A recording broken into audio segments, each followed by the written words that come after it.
Harper and Harper Audio present The Improbable Tales of Baskerville Hall, The Sign of the Five, by Ali Standish, in partnership with the Conan Doyle Estate Limited. Performed by James Meunier.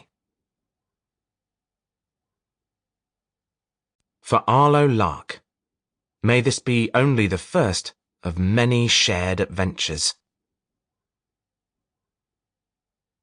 Once you have eliminated the impossible, all that remains, however improbable, must be the truth. Sherlock Holmes. 1. All aboard. Arthur Conan Doyle was not a boy who missed much, even amid the morning bustle of Edinburgh's brand-new Waverley train station.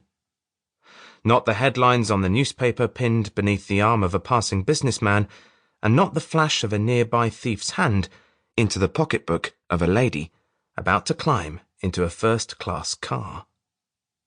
And he certainly did not miss the thin man with the sallow, solemn face who was currently staring at him through the crowded station. He had seen that face several times over the Christmas holiday, gazing coldly at his shabby home from across the street. And now here was the man again, very clearly following Arthur and his family. What did it mean? "Arthur's going to miss his train if we don't hurry," called Mrs. Doyle from several paces ahead. "Do keep up, Mary." Arthur glanced ahead at Mam for just an instant, but that was all the time it took for the man to melt back into the crowd. He disappeared just as he'd done when Arthur had tried to confront him outside his home. Arthur hadn't time to go after the man now. Of all things, he was certainly not going to miss this train, which would take him back to Baskerville Hall. Arthur turned to take his younger sister Mary's hand. A moment before, Mary had been following him through the station, nipping at his heels. But now, she was gone. Arthur's eyes searched the platform. There were only 3 things that might have happened to Mary. First, she could have gotten lost in the crowd. Arthur thought this unlikely, since she had been so close behind him only a moment ago. Second, she might have been taken by an accomplice of the sallow-faced man. This also seemed improbable, given how crowded the station was. Someone would have noticed and raised the alarm. Third, she might have gone off by herself somewhere, in which case, where would his adventure-loving sister go? His eyes shot to the nearest train. "Mary, no!" He ran toward it and lunged, reaching for his little sister's waist, just as she was about to sneak onto one of the cars. With a sigh, he pulled her from the train. "It's not fair!"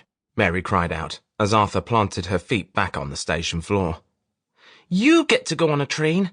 Why can't I?" "Because you're needed at home," said their mam shortly, gripping Mary's hand and tugging her along, "which you might never have seen again if you'd managed to board a train headed to Timbuktu." A mournful whistle rang out ahead as they scurried alongside Mrs. Doyle. "Here we are," she called presently, her voice booming above the noise of the moving crowds and idling trains. She stopped under a sign that said third-class passengers, pulled Arthur into an embrace, then released him to his 4 sisters, 5 if you counted baby Constance, who batted him back and forth to say their goodbyes. "Write to us often," said Anne. "And keep out of trouble," added Catherine, shooting him a warning glance. If they only knew, Arthur thought.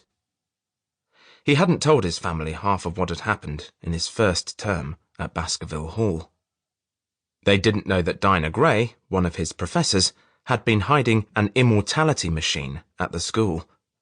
And they certainly didn't know about the baby pterodactyl Arthur had accidentally brought back to life, who even now was probably fluttering through the grounds of Baskerville Hall.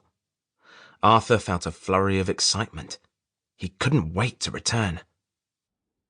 Baby Constance burbled her goodbye from Mrs. Doyle's arms. Little Caroline was eyeing Arthur's legs hungrily, looking for the best place to bite, her preferred way of showing affection.